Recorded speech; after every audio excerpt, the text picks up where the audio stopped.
del Senado de la República. Quiero comentar con ustedes dos cosas. La primera se refiere a la presentación de una iniciativa. El día de hoy estoy enviando una iniciativa para presentarla ante la Comisión Permanente del Congreso de la Unión con el objeto de modificar el artículo 122 de la Constitución Política de los Estados Unidos Mexicanos, que es el que regula la naturaleza jurídica de la capital de la República. El objeto de esta iniciativa legislativa es incorporar la característica de soberanía en la Ciudad de México.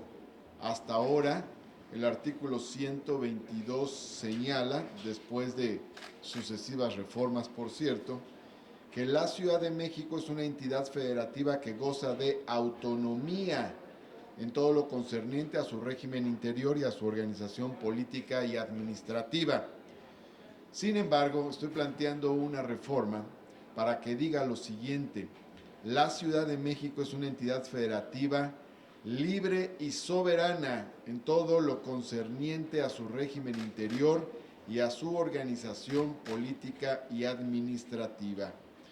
Esto significa un cambio en su naturaleza, pues pasaría de ser una entidad con una naturaleza autónoma a ser una entidad libre y soberana. Esto tiene concordancia y congruencia con otros apartados de nuestro sistema jurídico. En la propia Constitución de los Estados Unidos Mexicanos se establece en el artículo 42 cuáles son las partes integrantes de la federación y se menciona entre ellas a la capital de la República. Es decir, que la Ciudad de México aparece en los artículos 42 y también el 43 como una parte integrante del pacto federal, es decir, como una parte pactante de nuestra federación, lo que significa que previamente a dicho pacto debió haber sido una entidad libre y soberana para poder realizar este pacto, igual que las otras entidades federativas que integran la República Mexicana. Pero también, por otro lado, en el artículo primero de la Constitución de la Ciudad de México se establece que la Ciudad de México es una entidad integrante de la Federación, sede de los poderes de la Unión y capital de los Estados Unidos Mexicanos.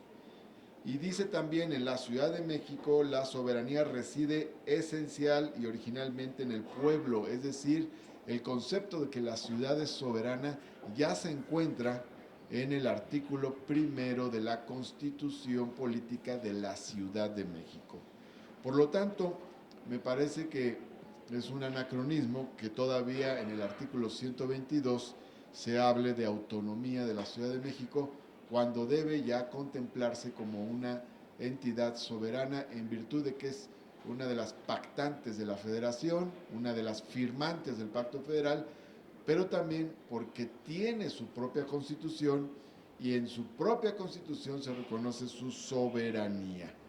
Esta es la iniciativa de reformas al artículo 122 que estoy enviando a la Comisión Permanente del Congreso de la Unión ahora, en estos días, y sobre todo pues a propósito de que precisamente hacia principios del mes de diciembre se realiza el informe del estado que guarda la Ciudad de México y me parece que es importante esta actualización jurídica.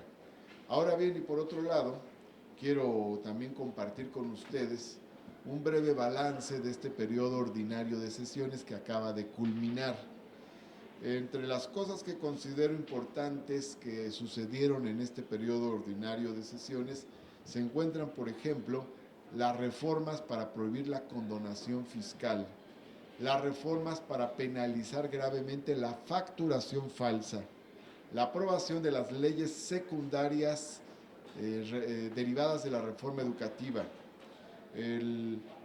las reformas para dar lugar al Instituto de Salud y Bienestar, el INSABI, con el reconocimiento del derecho a la salud universal y gratuita, las reformas para la revocación de mandato, las reformas para la seguridad vial y movilidad, aunque esto solo sucedió en el Senado, todavía no se aprueba en la Cámara de Diputados, la aprobación de la ley del maíz, de protección del maíz nativo, aunque todavía no se aprueba en la Cámara de Diputados, las reformas para denominar al instituto que recibe los bienes que se derivan de la figura de extinción de dominio como instituto para devolver al pueblo lo robado.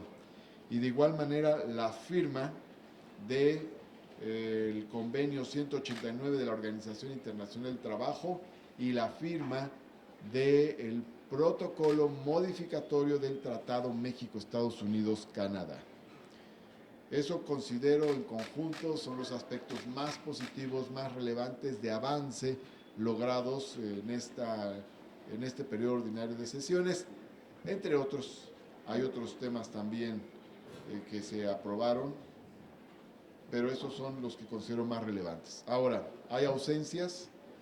No se abordó el tema de la inmunidad presidencial adecuadamente. No está aprobado, o sea, está pendiente. No se aprobó en el Congreso, ni en la Cámara de Diputados, ni en el Senado, la reducción de las prerrogativas económicas a los partidos políticos. Tampoco se avanzó en la nueva reforma sobre las remuneraciones de los servidores públicos. Por otro lado, tampoco se aprobó lo de eliminar la mención de la partida secreta de la Constitución, todavía hay una mención al respecto. Hay otras ausencias, por ejemplo, pues no se abordó el tema del outsourcing, aunque hay un dictamen. Se pospuso el tema de la cannabis y no se aprobó la reforma sobre el salario mínimo, sobre que el salario mínimo no puede actualizarse por debajo de la inflación. Y por otro lado, considero que hubo 3 errores importantes. Uno de ellos fue la designación de los magistrados electorales locales. No se consultó a los senadores de todas las entidades federativas, hubo imposiciones, particularmente en el caso de la Ciudad de México. Se impuso un magistrado que, por cierto, participó en la operación del fraude electoral en el estado de Puebla, según denuncias periodísticas. También, por otro lado, faltó construir más, trabajar más la construcción de consensos para el tema de la Comisión Nacional de Derechos Humanos. Y por otro lado, no se aprobó la minuta que envió la Cámara de Diputados, debió haberse aprobado, sobre el tema de la inmunidad presidencial, pues al aprobarse esa minuta, el tema ya estuviera resuelto, bien resuelto, y se hubiera enviado a los congresos locales con total certidumbre y el tema quedó en el aire. Entonces considero que son los 3 errores fundamentales que se cometieron, estos que menciono a lo largo del presente periodo ordinario de sesiones. Estas son las cosas que quería comentar con ustedes, la presentación de la iniciativa y este breve balance de los trabajos en este primer periodo de sesiones del segundo año de ejercicio legislativo. ¿Alguno de los compañeros de los medios que tenga alguna pregunta? Parece que todo ha quedado muy claro. Muchas gracias, que tengan muy bonito día. Hasta pronto.